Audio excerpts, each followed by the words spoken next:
Sir पड़ोसी ने 3 gun shots की आवाज सुनी है, इसके अलावा किसी को कुछ नहीं पता सर। सर घर अंदर से बंद है, कुछ समझ में नहीं आ रहा है सर। मुझे लगता है ये क्लियर हॉस्टेज सिचुएशन है। सर घर किसका? Sir Nilofar Malik, private detective है। अभी अंदर कितने लोग हैं? सर वो तो पता नहीं, पड़ोसी ने कहा कि मियाँ बीबी अंदर गए।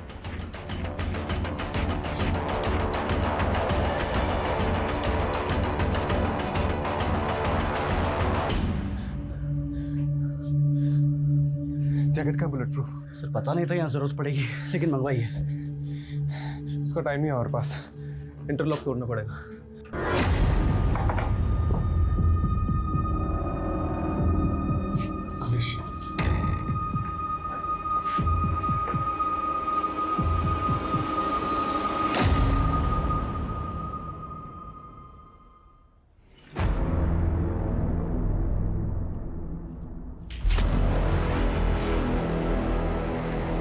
रिलैक्स रिलैक्स, अब भूलने की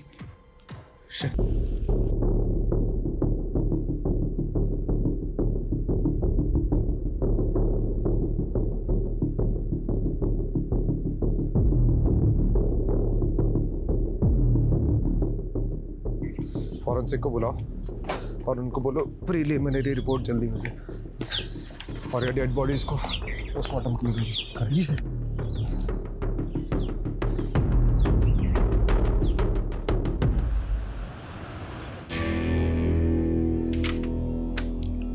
अजय, प्रिलिमिनरी फॉरेंसिक रिपोर्ट के हिसाब से क्राइम सीन पे कोई भी अननोन फिंगरप्रिंट्स नहीं मिले। गन के ट्रिगर पे भी जो फिंगरप्रिंट है वो बलराम के है। इसका मतलब साफ है कि बलराम ने नीलोफर को शूट किया and then he shot himself. क्या सोच रहे हैं? अगर ऐसा ही हुआ है तो बलराम ने खुद को मारने से पहले ये क्यों बोला कि वो अपनी बीवी को बचा नहीं पाया? अजय, हम सोचते हैं कि मरने वाला कभी झूठ नहीं बोलता, लेकिन यहाँ सबूत सच बोल रहे हैं। हस्बैंड वाइफ के बीच में जो भी कुछ हुआ, उसके बाद हस्बैंड ने वाइफ को मारा और फिर जेल जाने के डर से या फिर गिल्ट की वजह से उसने अपने आप को गोली मारी। आई फील ये ओपन एंड शट केस है राजीव। लेकिन मर्डर वेपन एक पिस्टल है, वो कहाँ से आया उसके सोर्स की प्रोफाइलिंग तो करनी पड़ेगी ना। राजीव, मारने वाला पिस्टल कहीं से भी अरेंज कर सकता है और इस पॉइंट को अंडर कंसिडरेशन रखकर भी हम केस को क्लोज कर सकते हैं ना। देख, इस पे इतनी एनर्जी वेस्ट मत कर। एक काम कर, पोस्टमार्टम के बाद उन दोनों के रिलेटिव्स को ढूंढो, उनकी बॉडीज हैंड ओवर कर दो and that will be all.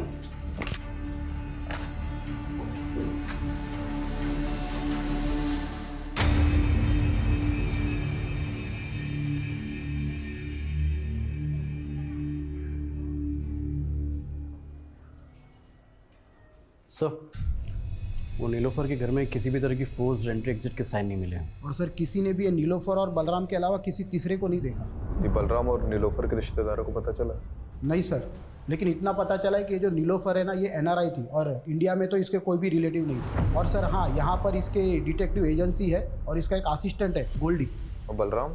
Sir Balram को तो यहाँ के लोग पिछले 1 साल से ही जानते हैं, क्योंकि ये बलराम ने नीलोफर के साथ पिछले 1 साल पहले ही शादी की थी और नीलोफर के घर में ही रहना था। बाकी की फॉर्मेलिटीज लोकल पुलिस कर लेगी। रस्तोगी अपने पुराने केस में लगते हैं। जी सर। अपने बंदे को नहीं बचा पाया। ये बलराम की बातें मेरे दिमाग में अभी तक गूंज रही हैं। हमारे नीलोफर के घर में घुसने के पहले जो कुछ भी हुआ होगा वो बहुत बड़ा सवाल है। हमें नीलोफर और बलराम के बारे में पता करना चाहिए, हो सकता है कुछ जवाब मिल जाए। क्या नाम बताया था असिस्टेंट का? गोल्डी। नीलोफर के साथ कब से काम कर रहा था? सर तकरीबन 5 साल से। हमने सुना नीलोफर एनआरआई थी। हाँ सर, अमेरिका से। एक्चुअली उन्होंने वहाँ पे एक डिटेक्टिव के साथ काम किया था। अपने पेरेंट्स की डेथ के बाद वो इंडिया आ गई थी और उन्होंने अपनी एजेंसी यहीं खोल ली थी। और ये बलराम, इसके बारे में क्या क्या जानते हैं? सर बलराम सर मस्त किस्म के इंसान थे और वो अपने आप को आज़ाद मुसाफिर कहते थे। तो मुसाफिरों के ठिकाने भी तो होते हैं। कहाँ का रहने वाला था ये? सर हरियाणा में किसी जगह के थे। और काम क्या करता था? सर वो हमारी एजेंसी में काम करते थे। वो बलराम डिटेक्टिव था? सर वैसे तो वो एनआरपीएफ में थे। एक्चुअली नीलोफर मैम को अपना काम एक्सपेंड करना था और वो उसके लिए एक ऐसा इंसान चाहती थी जो जोखिम उठा सके। अब सर एक सर्विसमैन से बेस्ट तो कौन ही होगा, इसीलिए उन्होंने बलराम सर को अपॉइंट किया। लेकिन क्या इंस्ट्रक्शन दिया था तुमको बलराम? जोशी का पीछा करना था ना, और तुम उसी के साथ हाथापाई करके आ गए। अरे पीछे ही कर रहा था मैं जोशी की कार का। उसने अचानक कार में ब्रेक मारी, मेरी बाइक टकरा गई।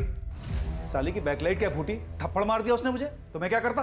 अरे तुम्हारी इसी बेवकूफी की वजह से जोशी को पता चल गया कि मेरा क्लाइंट उसकी जासूसी करा रहा है। तुम छोड़ो ये जासूसी, एक बाउंसर की नौकरी ढूंढ लो, वही सूट करती है तुमको। और तभी उनका प्रोफेशनल एसोसिएशन खत्म हो गया। लेकिन सर इतने डिफरेंसेस के बावजूद भी उन दोनों में प्यार हुआ। और सर पिछले ही साल उन्होंने शादी भी की थी। एक बात बता कि बलराम नीलोफर को मार सकता है? सर मुझे नहीं लगता। तो कौन मार सकता है नीलोफर को? कीर्ति, तुम्हारा होने वाला हस्बैंड एक फ्रॉड है। जेकब से ज्यादा मुझे तुम पर गुस्सा आ रहा है और इसे ना मैं कभी भूलूंगी नहीं।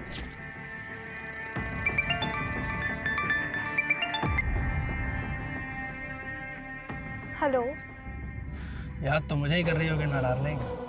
कमीने, तू हिम्मत है तो सामने आके बात कर, नंबर बदल के कॉल मत कर। अरे हम जरूर मिलेंगे। मैं भी उन मोमेंट्स को भूल नहीं पा रहा हूँ जब हम शादी से पहले एक हो गए थे। क्या दिन थे, जानती है? वो सब मैंने रिकॉर्ड कर रखा है। मैं सोच भी नहीं सकती तू इतना गिरा हुआ निकल सकता है। तू मेरे सामने होता ना तो I would have killed you. ओहो, मेरी बेबी को गुस्सा आ रहा है, बहुत गुस्सा आ रहा है। हाँ? मुझे भी आया था उस डिटेक्टिव पे जब वो कबाब में हड्डी बन गई थी, पर अब मेरा गुस्सा शांत हो गया। May your friend Nilofer rest in peace.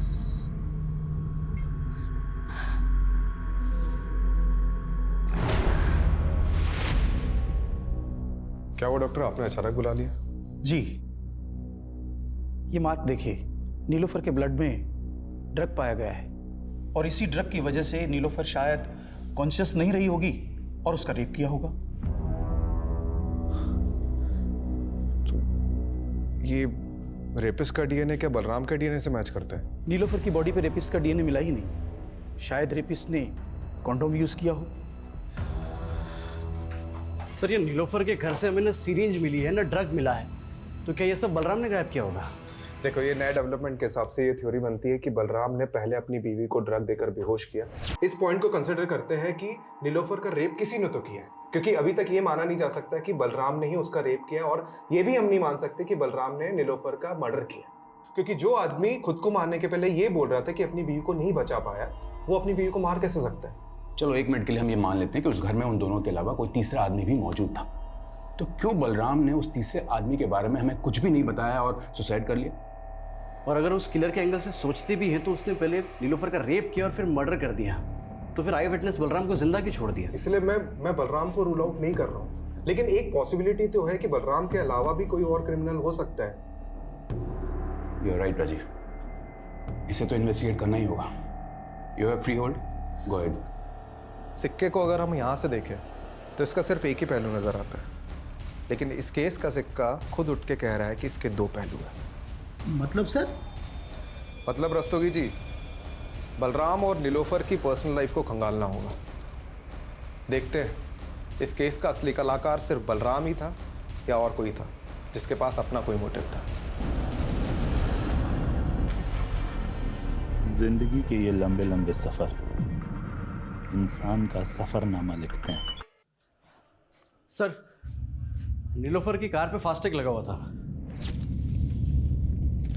मैंने उसकी ट्रांजैक्शन डिटेल्स निकलवाई तो एक इंटरेस्टिंग बात सामने आई है। मर्डर वाले दिन नीलोफर ने सुबह 7 बजे ग्रेटर नोएडा टोल नाका क्रॉस किया था।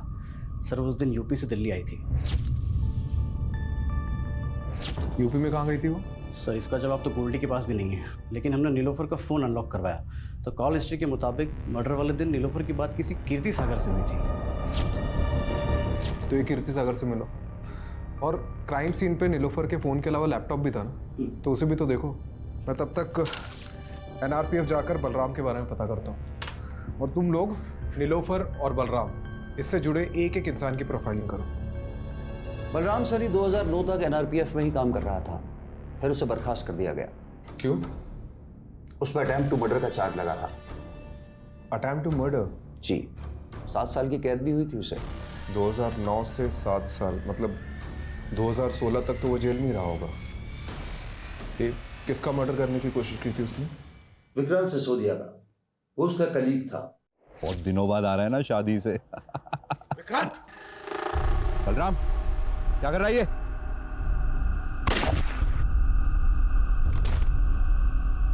7 साल बाद बलराम सैनी तो कैद से रिहा हो गया, लेकिन उस घटना के बाद विक्रांत आज तक कोमा में है। ऐसा क्या हुआ था कि बलराम अपने ही दोस्त का दुश्मन बन गया? बलराम को शक था कि उसकी बीवी का अफेयर उसके दोस्त के साथ है। लेकिन बलराम और नीलोफर की शादी तो 1 साल पहले हुई थी। इसका मतलब है कि नीलोफर के पहले भी बलराम की शादी हो चुकी थी। जी हाँ, उसका एक बेटा भी है। कहाँ है आजकल? बलराम फरीदाबाद का रहने वाला था, हो सकता है उसकी फैमिली भी वहीं रहती हो। ये लीजिए उसका एड्रेस। हाँ, मैंने अच्छे से सोच लिया है। आप तुरंत पिटीशन फाइल कर दीजिए। जी हाँ, मैं मिलता हूँ आपसे। ओके। संकेत कहाँ जा रहा है और कौन सी पिटीशन फाइल करने की बात कर रहा है? अपने बाप की चिता तो नहीं जला पाऊंगा, तो सोचा कुछ ऐसा करूं जिससे मेरी भी आंखें खुल जाएं और आपकी भी। संकेत साफ साफ बोल, पहेलियां मत बुझा। पहेलियां ही सुलझा रहा हूं माँ। पहेली सुलझ जाएगी तो बात करेंगे। संकेत, संकेत कहाँ जा रहा है? सर ये बलराम का कैरेक्टर कुछ समझ में नहीं आ रहा है। ऊपर से उसकी पहली बीवी और एक लड़का, अजीब है दोनों। अब इस कांड के बारे में पता तो चल ही गया होगा, उसके बावजूद ना तो सामने आए ना ही बॉडी क्लेम करने आए। लेकिन मैं तो ये समझने की कोशिश कर रहा हूँ कि नीलोफर ने एक ऐसे आदमी से शादी क्यों की जिसका क्रिमिनल बैकग्राउंड था। मुझे एक बात का ताज्जुब हो रहा है। एक तरफ नीलोफर ने आपको एक गलत इंसान से शादी करने से रोका, दूसरी तरफ खुद नीलोफर ने बलराम से शादी की, जो कि अटेम्प्ट टू मर्डर में अंदर हुआ था। यह हमें आज ही पता चला है। इस बारे में मुझे कुछ नहीं पता, पर हाँ, नीलोफर ने मुझे ये जरूर बताया था कि बलराम पहले शादी कर चुका था, और मैंने भी उससे मजाक मजाक में पूछ लिया कि उसने बलराम में ऐसा क्या देखा। कुछ मत पूछ यार, बलराम में पतियों वाली कोई क्वालिटी नहीं है यार, और काम तो उसे करना ही नहीं आता है, और पैसा उसके पास है नहीं। तो तुझे उसमें पसंद क्या है? उसकी शेरो शायरी। वो तो है। कीर्ति, उसकी बेस्ट बात पता है क्या है? वो मेरे लिए किसी की भी जान ले सकता है, और ये सोच के ना बहुत सिक्योर फील होता है। क्या ये बलराम नीलोफर की जान ले सकता है? नहीं, उन दोनों में झगड़ा जरूर होता था, but they both loved each other. आपकी दोस्त ने कभी ऐसा कोई हिंट दिया कि उसे किसी से खतरा है या कोई उसे नुकसान पहुंचा सकता है? नहीं, ऐसा कभी कुछ नहीं बताया। पर हाँ, उस दिन नीलोफर ने गोल्डी को बहुत डांटा था, क्योंकि गोल्डी ने जेकब का बैकग्राउंड चेक करने में गलती कर दी थी।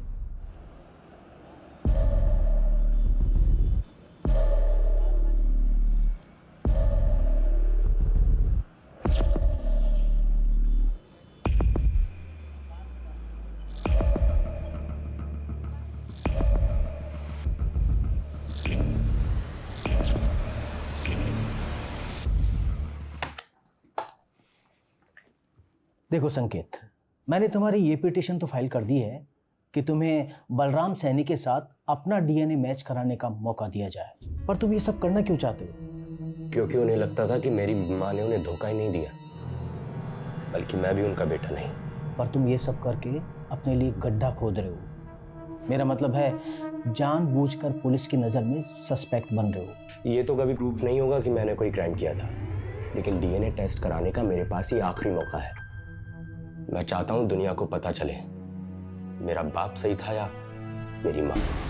जो नीलोफर का रेप हुआ है, मर्डर हुआ है, वो बलराम ने ही किया है कि नहीं, इसलिए उसके बारे में हम आपसे कुछ जानना है। देखिए, हमें पता चला है कि आपके लिए बलराम ने किसी की जान लेने की कोशिश की थी, और उसकी वजह ये थी कि आपका किसी के साथ। मेरा किसी के साथ कुछ नहीं था, उल्टा वो बलराम ही गुस्से वाला था। उसको जब भी गुस्सा आता वो मुझ पर हाथ उठाता था। इतना सब होने के बाद भी जब वो जेल से वापस आया, मैंने सब कुछ ठीक करने की कोशिश की, लेकिन वो मुझे कभी समझ ही नहीं पाया।